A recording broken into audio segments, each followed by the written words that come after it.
আজকে অসাধারণ চা বানিয়েছে, নিজের চা নিজে দেখেই মুগ্ধ হয়ে গিয়েছি আর কি, এত সুন্দর চা হয়েছে। তা আমি সন্ধ্যা লেগে গেছে, সন্ধ্যার সময় নাস্তার সঙ্গে তো একটু চা না থাকলে হবে না, এই জন্য ভাবলাম আমি নাস্তাগুলো আপনাদের সঙ্গে শেয়ার করি নাই, শুধু চাটা দেখাচ্ছি। চা বানাচ্ছি আমি। চা তো সবাই বানাতে পারে, সবাই বানাই, আমি যেভাবে বানাচ্ছি আমার কাছে এত ভালো লাগলো আর কি, সেজন্য আপনাদের সঙ্গে শেয়ার করতেছি। আমি পাউডার মিল্ক যেটা, ওটা দিয়ে চা বানাচ্ছি। আমার কাছে গরুর দুধের চেয়ে পাউডার মিল্কই আমার কাছে ভালো লাগে, আপনার লিকুইড যেটা সেটার থেকে আর কি।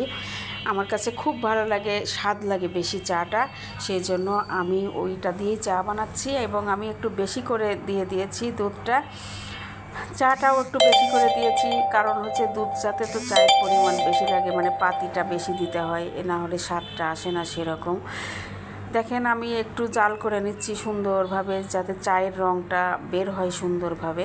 আস্তে আস্তে চায়ের রঙটা কিন্তু সুন্দরভাবে বের হচ্ছে, দেখেন খুব সুন্দর।